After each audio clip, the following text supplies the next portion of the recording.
Quick one on one of your old clubs, Newcastle. Obviously, you know, big investors have come in. They've not really gone crazy like many expected with like what happened at Chelsea and Man City, but a lot of people, I think Jurgen Klopp even said they could be title contenders. Where do you think Newcastle will end up this season? Well, I totally agree with you. I've been surprised how quiet they've been in the reserved, transfer. hasn't it? Yeah, absolutely. And I think a lot of teams were probably thinking, right, Newcastle are going to come in and pay over the odds, and, and a lot of agents would probably be thinking the same and whatever, but they haven't. They've kept the powder dry in many ways. They had a really good, you know, transfer window during January, the season. didn't they? Yeah. That was amazing, and I really rate the manager. I did a lot of work with him while he was, you know, out of the game once he left Bournemouth, and I can't tell you how much he impressed me. I was really impressed with him. So I think they're in good shape, but I did expect them to sign one or two more. I do expect them to be absolutely fine, of course, this season.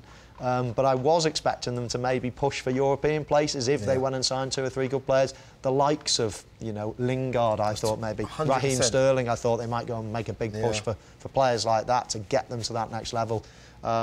So Europe now is looking... I'm not quite sure about that, but I think it'll be a solid season for them, mid-table-ish. Let's go towards the bottom of the Premier League, and I feel bad saying that, but the teams that come up ultimately struggle in the Premier League because the gap is so big now between the Championship and the Premier League. Bournemouth, Fulham and Forest have come up. Forest are interesting. Steve Cooper, fantastic manager. They're going big as well in the transfer window. This Jesse Lingard transfer went crazy.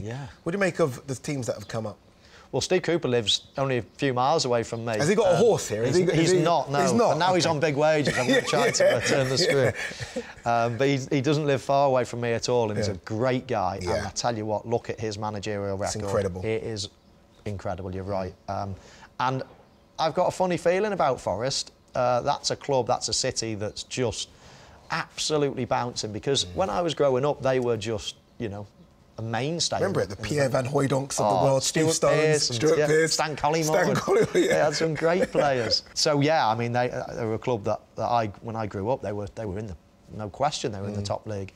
And I think that city is absolutely bouncing that they're back up now. So that's great, and I think they might do okay actually. Might be a struggle for Bournemouth and Fulham, but I don't know. I hope Forest do quite well. But as you say, when you're looking at relegation, eyes are immediately drawn on the 3 that come up, because it is really tough, and inevitably 1 or 2 of the teams that come up, you know, do go back down. But it's an interesting one. There is a gap between Premier League and Championship. Hopefully 1 or 2 of those teams can stay up, and we have a, because we had such a, we talk about the title race last season, but even the relegation battle was incredible as well. It was great. So I think at all ends of the table, we want some, you know, competitive football. Yeah, talking about relegation battle, Everton and Leeds really struggled last season, didn't they? Do you think they'll struggle again? Everton haven't really done much. I know they brought in Tarkowski's come in, who will help defensively. Dwight McNeil, but they've lost Richarlison. And I think their hands are tied in a way with the financial fair play and all the financials that are going on. They're also building a new stadium. So I do think it's a hard job for Frank Lampard at the moment.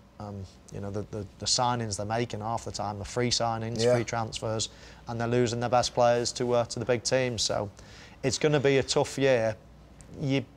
Part of me says it can't get as bad as last season, but then again, I look at their business over the summer and I think, well, what's going to change? So we'll see. I think it's going to be an exciting future with that new stadium. It's going to be incredible, but they need to be Premier League team, you know, moving into it, and that's going to be a test.